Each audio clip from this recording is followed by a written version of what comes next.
നമസ്കാരം. ഒടുവിൽ കേരളവും ഭാരതവും കേൾക്കാൻ ആഗ്രഹിച്ചിരുന്ന ആ വാർത്ത പുറത്തെത്തിയിരിക്കുന്നു. യമൻ ജയിലിൽ കഴിയുന്ന നിമിഷപ്രിയയുടെ വധശിക്ഷ റദ്ദാക്കിയിരിക്കുന്നു. കാന്തപുരം AP അബൂബക്കർ മുസ്ലിയാരുടെ ഓഫീസിനെ ഉദ്ധരിച്ചുകൊണ്ടാണ് ഇന്നലെ Hindustan times, times of India മുതലായ ദേശീയ ദിനപത്രങ്ങൾ ഈ വാർത്ത പുറത്തുവിട്ടത്. കേന്ദ്ര സർക്കാരുമായി നയതന്ത്ര ബന്ധമില്ലാത്ത യമനിലെ ഉത്തര യമനിലെ ഹൂത്തികൾ ഭരിക്കുന്ന സ്ഥലത്തുള്ള ജയിലിലാണ് നിമിഷപ്രിയ ഉള്ളത്. അതുകൊണ്ട് തന്നെ ഇന്ത്യയുടെ സർക്കാരിന് ഇടപെടുവാൻ ചില പരിമിതികൾ ഉണ്ടായിരുന്നു എന്ന് ആദ്യമേ തന്നെ നാം മനസ്സിലാക്കിയിട്ടുണ്ടായിരുന്നു. എങ്കിലും സർക്കാർ കഴിയുന്നത്ര കാര്യങ്ങൾ മുന്നോട്ട് നീക്കിയിട്ടുണ്ടായിരുന്നു.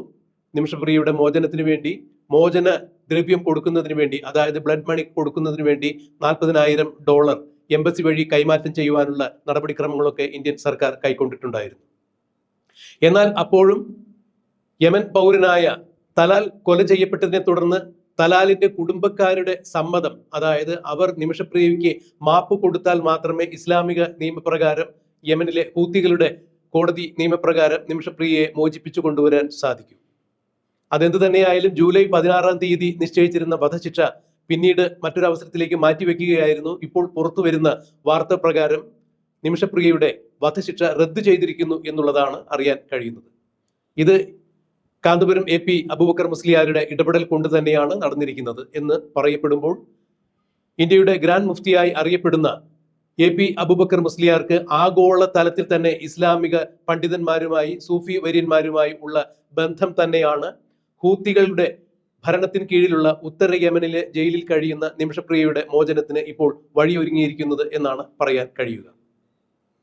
എന്നാൽ AP അബൂബക്കർ മുസ്ലിയാർ നിമിഷപ്രിയയുടെ മോചനവുമായി ബന്ധപ്പെട്ട് ക്രെഡിറ്റ് അടിച്ചു മാറ്റുന്നതിൽ, അല്ലെങ്കിൽ ഇതിൽ AP അബൂബക്കർ മുസ്ലിയാർക്ക് കിട്ടുന്ന ആ ഒരു മൈലേജ് നഷ്ടപ്പെടുത്തുവാൻ വേണ്ടി ഒരുപക്ഷെ മുസ്ലിം വിഭാഗത്തിലുള്ള ആളുകൾ പോലും ഇപ്പോൾ അദ്ദേഹത്തിനെതിരെ തിരിഞ്ഞിരിക്കുന്നു എന്ന് വേണം മനസ്സിലാക്കാൻ. നമ്മുടെ നാട്ടിൽ കൊടും ക്രൂരകൃത്യങ്ങൾ ചെയ്ത കഷായം ഗ്രീഷ്മയോ അല്ലെങ്കിൽ രേഷ്മയോ കൂടത്തായി ജോളിയോ എല്ലാം ഇതുപോലെ മോചനം നൽകി പുറത്തുവിടണം എന്ന് ആരെങ്കിലും പറയുന്നുണ്ടോ? പിന്നെ എന്തുകൊണ്ടാണ് തലാൽ എന്ന് പറയുന്ന യമൻ പൗരനെ വെട്ടി മുറിച്ച് തുണ്ടം തുണ്ടമാക്കി കൊന്ന് വാട്ടർ ടാങ്കിൽ ഉപേക്ഷിച്ച് നിമിഷപ്രിയയെ വെറുതെ വിടണം എന്ന് നിങ്ങൾ പറയുന്നത് എന്നാണ് പല മലയാളികളും ഇതിനോടകം തന്നെ FB പേജുകളിലൂടെ പ്രതികരിക്കുന്നത്. അതെന്ത് തന്നെയായാലും നിമിഷപ്രിയയ്ക്ക് മാപ്പ് കൊടുക്കുവാൻ വേണ്ടി തലാലിന്റെ കുടുംബം തത്വത്തിൽ അംഗീകരിച്ചതായാണ് AP അബൂബക്കർ മുസ്ലിയാരുടെ ഓഫീസിനെ ഉദ്ധരിച്ചുകൊണ്ട് പുറത്തു വന്ന വാർത്തയിൽ മനസ്സിലാക്കാൻ കഴിയുന്നത്. എന്നാൽ ഇതിന് ബ്ലഡ് മണി അവരാവശ്യപ്പെട്ടിട്ടുണ്ടോ, അത് എത്രയാണ്, എന്താണ് എന്നുള്ളതൊന്നും ഇതുവരെയും പുറത്തു വന്നിട്ടില്ല. ഇത്തരം കാര്യത്തിൽ കേന്ദ്ര സർക്കാരിന്റെ, അതായത് വിദേശ മന്ത്രാലയത്തിന്റെ യാതൊരു തരത്തിലുള്ള സ്ഥിരീകരണവും ഉണ്ടായിട്ടില്ല എന്നുള്ളതും എടുത്തു പറയേണ്ടത് തന്നെയാണ്. നേരത്തെ ഈ വിഷയത്തിൽ AP അബൂബക്കർ മുസ്ലിയാരുടെ പങ്കിനെ കുറിച്ച് ചോദിച്ചപ്പോൾ വിദേശ മന്ത്രാലയം അത് തള്ളിക്കളയുകയാണ് ചെയ്തത്.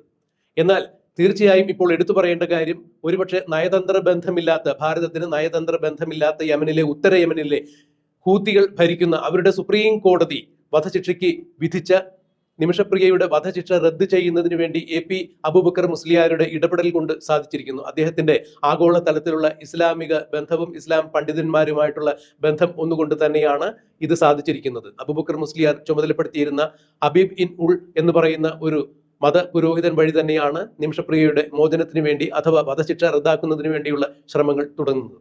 അതിപ്പോഴും തുടർന്നുകൊണ്ടിരിക്കുന്നു. എന്നാൽ വധശിക്ഷ റദ്ദാക്കി എന്നതിന്റെ പേരിൽ മാത്രം നിമിഷപ്രിയയ്ക്ക് നാളെ ജയിലിൽ നിന്നും പുറത്തു കടക്കാനാവില്ല. വധശിക്ഷ റദ്ദാക്കി ഇനി അത് ഒരുപക്ഷെ തടവ് ശിക്ഷയാകുമോ, എത്രത്തോളം ബ്ലഡ് മണി കുടുംബത്തിന് കൊടുക്കേണ്ടി വരും, ഇത്തരം കാര്യങ്ങളെല്ലാം ഇനിയും ആലോചനകൾ നടക്കേണ്ടതുണ്ട്. കൃത്യമായും അവരുമായി ആശയവിനിമയം നടത്തേണ്ടതുണ്ട് എന്ന് തന്നെയാണ് പുറത്തറിയുന്നത്.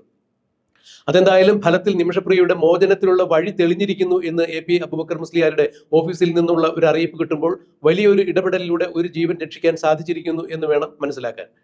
എന്നാൽ നിമിഷപ്രിയ ചെയ്തത് കൊടും കൊലപാതകം തന്നെയാണ്. ഒരാളെ കൊന്നിട്ട് പല കഷ്ണങ്ങളാക്കി വെട്ടിനുറുക്കി പ്ലാസ്റ്റിക് ബാഗിലാക്കി വാട്ടർ ടാങ്കിൽ ഉപേക്ഷിച്ചു എന്നുള്ളത് പൊറുക്കാൻ പറ്റാത്ത കുറ്റമാണ് എന്ന് പലരും എടുത്തു പറയുന്നുണ്ട്. സാഹചര്യങ്ങളുടെ പ്രത്യേകത കൊണ്ടാണോ, അല്ല എന്നുണ്ടെങ്കിൽ നിമിഷപ്രിയയ്ക്ക് ജീവിക്കാൻ പറ്റാത്ത തരത്തിൽ തലാൽ എന്ന യമൻ പൗരനിൽ നിന്ന് ഉണ്ടായ പ്രതിരോധങ്ങളും സമ്മർദ്ദങ്ങളും ഉപദ്രവങ്ങളുമാണോ അത്തരത്തിൽ അവരെ പ്രേരിപ്പിച്ചത് എന്നുള്ളത് അറിയില്ല. ഇനി അഥവാ അവർ തന്നെയാണോ അത് ചെയ്തത്, അവർക്ക് വേണ്ടി വേറെ ആരെങ്കിലും ആണോ ചെയ്തത് എന്നുള്ളതെല്ലാം ഇനിയും കണ്ടെത്തേണ്ടത് തന്നെയാണ്. ഒരു ഘട്ടത്തിൽ നിമിഷപ്രിയ പറഞ്ഞിട്ടുണ്ടായിരുന്നു താനാണ് ഇതിന്റെ പുറകിലെന്ന്. അതെന്താണ് അങ്ങനെ പറയാനുള്ള സാഹചര്യം, അവർ അത്രത്തോളം മാനസിക സമ്മർദ്ദത്തിലായിരുന്നു എന്നുള്ളതെല്ലാം പരിശോധിക്കപ്പെടേണ്ടത് തന്നെയാണ്. എന്തായാലും നിമിഷപ്രിയയുടെ മോചനത്തിന് വഴി തെളിഞ്ഞിരിക്കുന്നു.